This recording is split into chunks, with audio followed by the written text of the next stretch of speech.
Donald Trump wasn't supposed to win the election.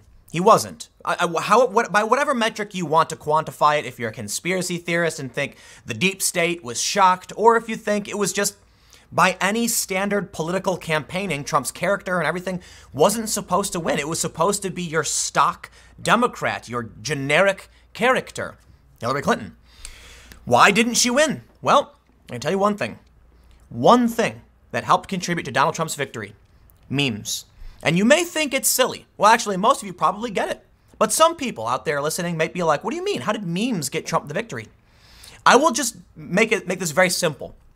I'm not going to get into theory about ideas. I've talked about some of these ideas, like what is a meme and how does it work. I will just say this. Look at the screen. This story from Digiday. The 2020 meme election. How memes became a mainstream tool in politics. This is from June 5th. In this image, we can see Trump as the Wicked Witch and Pete Buttigieg as Dorothy. And it's making a point about, I don't know, Trump trying to get Dorothy or something. And not the best meme I've ever seen.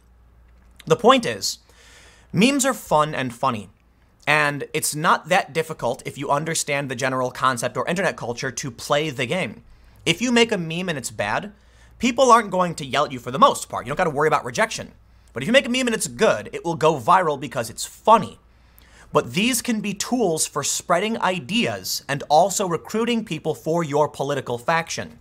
The right dominates. The left can't meme. For the most part, they can't. And they get all angry when people point it out. But yeah, try as you might left. They just can't pull it off. The funniest thing I've ever seen, though, I will give credit, is Toilet Paper USA. I found that to be hilarious. One of the best memeing, some of the best memeing I've seen from the left. But for the most part, the right does dominate. They do a really good job of producing fun and funny memes. We're not necessarily going to talk about the political memes in the breaking news today. But let me get you to the big story. Instagram is purging meme accounts. And while these accounts probably aren't overly political, I will say, I do think this falls in line with actions being taken ahead of 2020. Trump wasn't supposed to win. The internet allowed it. From data to memeing, just people were able to spread information and rapidly shift what was expected. So now we can see the reaction from these big media companies, notably Facebook, banning certain people. Facebook's actually banned some of the highest profile Trump supporters. Call them names, call them whatever you want, but Milo, Paul Joseph Watson, Alex Jones, they were big Trump supporters. Now, Facebook certainly banned other people too, Laura Loomer, for instance. I don't necessarily know if she's a Trump supporter. I don't want to assign someone support, but these people were all banned. Facebook took that action and they said it was about danger or hate. Sure, whatever you want to call it. I'm not saying it's a conspiracy. I'm just saying action is being taken to get rid of things that were beneficial to Trump.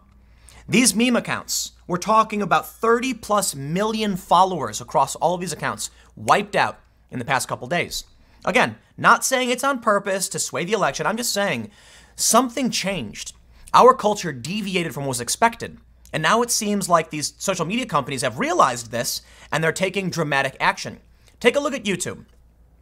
Here's where the plug comes in. You want to support my work, go to timcast.com/donate or just share this video. You may hear me say that from time to time, and I'll tell you why I say that. YouTube has deranked my channel and many others, meaning they are less likely to suggest this video than CNN, Fox News, and MSNBC, among others, ABC, etc., CBS, NBC, did I say NBC? What's happening now is, I think Trump was a wake-up call for the big powers. They realized the internet has given too much power to too many people. We better do something about that. You now have people who have grandfathered in. What's the likelihood that, I get banned? It's probably not that high, okay? They've done some things to my videos. They've taken down some of my content. They have banned a lot of people. But I'm a fairly not mean, kind of tepid person, centrist. I use verified NewsGuard sources whenever I'm doing commentary. I don't use conspiracy. I refute conspiracy. But they still don't like the independent track. They don't like, I can probably get by. But here's the thing. With deranking my channel and others, it's going to be increasingly more difficult for new channels to emerge. So what does that mean? In 10 years, guess what YouTube will look like? NBC News. Seth Meyers, Jimmy Kimmel, etc. I mean, they'll be replaced by then, maybe. Maybe they'll still be around. I have no idea. But it's going to be exactly what you'd predict. The corporate, mainstream perspective. So Is it the biggest deal in the world that we're seeing the purging of these meme accounts? This is a grain of sand. Now, for the people who ran the meme accounts, yeah, it's pretty bad. It's your livelihood. Some of these people made money doing it from sponsored posts, and Instagram has decided no more. And I think the reason is people are able to gain influence using this kind of technique, and they don't like that. Now, they can never truly stop someone from getting followings and becoming prominent, but it will be dramatically harder. You know, funny memes get shared, get liked, and it's a path towards generating a following, posting jokes and funny images. And they got rid of that. But I can point to YouTube and say, I think the reason they deranked my content is because we're overtly political and we push back on the mainstream, on the establishment, so they derank us. I don't think they were concerned about that for the meme channels. It's the concept of memes themselves. I think the people who got banned, they're not being banned because they posted something or broke the rules. They're being banned for what they are, the power of memes. So I'd be willing to bet there are political meme channels that got wiped out that aren't getting as noticed because they weren't as big. But I believe they would be more likely to be the real target. Let's read a little bit of this from Reclaim the Net. Now, I did mention I use third-party certified sites. This one's not, but I will stress this story is not like the verified check mark is mandatory, but in terms of protecting and like this is verified, we have Taylor Lorenz of The Atlantic confirming the same reporting, which means Reclaim the Net is accurate on this one. Let's read. They say Instagram has today left several of its users devastated after it mass deleted at least 30 meme accounts totaling over 33 million followers. With no warning, users that were running large and popular meme accounts checked their email to find a message from Instagram telling them their account has been suspended from the platform. Instagram told users that the reason for the suspension was not following our terms.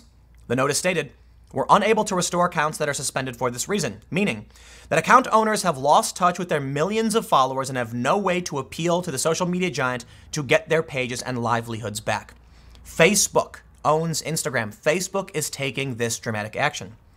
A teenager named Cage, whose account, Autist, with over 500,000 followers, was suspended in the purge, said that he had already earned more than $30,000 this year from his page, and he was using the money to save for college. Today, his page and income source is gone. Look at the name, Autist. I'd be willing to bet that this individual is more likely to be politically right. Autist is not something the left says. Thus, my point stands. Meme power helps Trump. Meme power helps libertarian, independent thought. For the first time in 100 years, Gen Z has shifted conservative. They're not more conservative than Gen X, but they are more conservative to an extent, a little bit, than millennials. This is a dramatic shift because over the past 100 years, everything's gone closer and closer to the left. For the first time, Gen Z, the other way around, even if a little bit. And I think part of this is internet culture. The idea of look, you're offensive, you make jokes, you can say whatever you want, you're independent, you're libertarian, that's the internet. There's also things like, these young people grow up watching PewDiePie and the media smears them, they don't trust the media anymore. But I think it's another reason why we're seeing a backlash. Meme culture spreads libertarianism, independent thought, and the ability to say whatever you want and offend whoever you want, and you're hiding behind an anonymous profile with the name of Autist. But let's read on. They say users took to Twitter to express their frustration in the situation. This person, Ben, said, "This is the endgame," and it's a Mario clown, so once again, more likely politically right. This is the endgame. 40 million plus followers and over $600,000 in accounts lost in 2 days. Instagram, Facebook, effing own up to what you did and roll back. You can't stay silent in this. Personally lost 600K followers for no good reason. We then have this huge list. This is not the biggest list. Taylor has a much bigger list. We can see this image of pages that got deleted. She then links to a massive list of all the pages that got wiped out. There may be some doubles in there, I don't know, but, She says, memers trying to avoid the ban. Now look at this one. This one's God's Bleach. Bleach is a meme reference to drinking bleach, I'm assuming, which is more likely to be politically right, if anything. I'm not saying they're all right-wing. I'm just saying they would more likely be in that direction. Reclaim the Net writes, it's not clear why these meme accounts were shut down. A Facebook spokesperson would only say that Instagram shuts down accounts for violating the company's terms of use, which suggests the issue could be for one of the following reasons. Shock humor, some of the meme accounts being bought and sold, some of the content in the memes being used without permission, Some of the meme accounts violating Instagram policy by selling verification services, retrieving deactivated usernames, and restoring banned accounts through a private program that is meant to be only available to the media. Interesting.